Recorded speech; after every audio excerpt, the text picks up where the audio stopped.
Welcome back to Sunrise Daily. We have Mr. Innocent Chukwuma, who joins us next. He's the country regional director, West Africa for Force Foundation. Thank you for coming on this morning. Thank you for having me. That part where we saw the government says he wants to congratulate INEC for the first time. That they didn't normally do well, but earlier we saw the frustrations of the INEC, the resident electoral commissioner.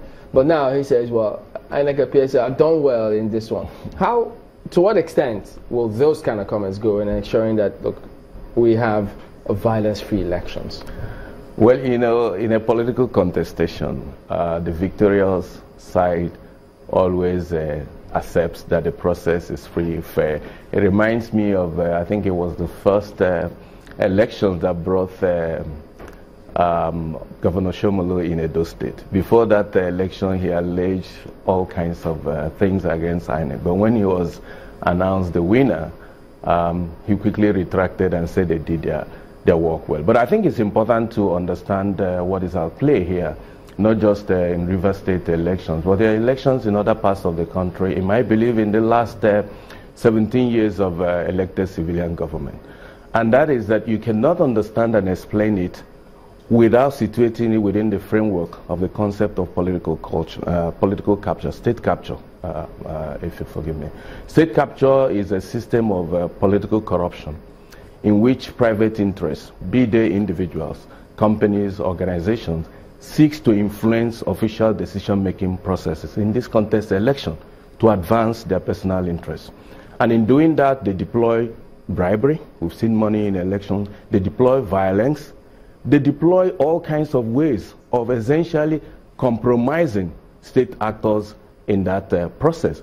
And you may want to ask, is it only peculiar to River State? Why is River State own particularly more violent than the others? Which is where Nwike's view comes up. So in my view, the River State, when we have a situation where you have two evenly balanced contending forces with access to state resources, one at the federal level, the other one at the state level, and headed by, in my view, hot heads. These are people who have worked together in the past and along the line fell apart. And they are willing to deploy whatever it takes to determine that their own side win the elections and not necessarily to advance the overriding interests of people of River State. So in this case, maybe his own part got the better hand, and that's why he's accepting it. If we had a federal and a state might at play in this election. Precisely. That is what is at play here, and it's been at play since, in my view, 1999. And that was where I agree with the INEC officials in his view, where you asked him, how do we address this electoral violence issue? He said it's for the people. We have come a full circle in the implementation of what I consider to be a faulty logic, which is that, in their mere characteristics of leaders, will get us where we want. People go cast their vote and go back, sitting back and thinking that the leaders will deliver. In 1999, we believe that if we get rid of soldiers or the military and have civilians come into power, things will advance by, the forces of democracy. When Obasanjo's government didn't go the way, we said, well, maybe he had vestiges of the military. If we have a full civilian come into power, that will advance us. We had a Yaradua, and in Yaradua we have a double Yami. Not only did we have a full-fledged civilian who have not been in military, but we also had a graduate. And then we saw the way he ended. He said, maybe, well, the minorities, it's all people from majority groups that have been ruling. If we had a minority, we had Jonathan. But we also should give him credit, late President Yaradua. At that time, he said, yes, I agree. The process that brought me to power was flawed. And then he set up a commission to look at those to ensure that that doesn't happen again. And then Jonathan came and said, look, it has to be one man, one vote, and that's why some of his party men, they lost elections at that time. What happened to the outcome of the panel he set up, the Justice West panel, who in my view came up with a comprehensive recommendation on how the electoral malpractices in Nigeria will be addressed? What happened? The Attorney General set up another panel to look into the recommendation of Yaradua, and by the time they came up with their own, we couldn't recognize what Yaradua Justice West panel recommended. It was watered down, again, because forces at play in capturing the state were very much around under Yaradua, and his health situation didn't help him. What about what people say then, that at that time, I mean, politicians could go into elections, or people could go into elections having at the back of their minds that maybe to a larger extent they have a chance of winning. But then this period they tell you, look, no chance whatsoever. Whoever goes in there, whatever happens, they sweep the results of the election. Because the capture of the Nigerian state is now complete. That's why I say we've come a full circle, 360 degrees. The capture of Nigerian state for private gains, private individuals, is not complete.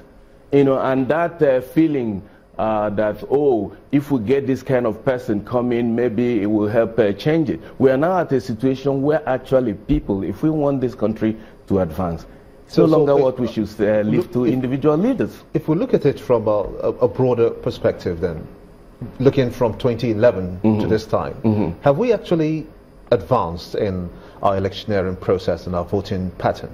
We have had, you know, advanced merely not because of any institutional factor, because we were lucky to have an individual like Jega who broke ranks, who precisely wanted to, he's somebody with a pedigree and wanted to respect that and push the boundaries to get things done with support of civil society. So what that means when he completed his tenure, we seem to be going back. We seem to be going back because the fundamental issues around the independence of electoral administrators in Nigeria has not been fully addressed.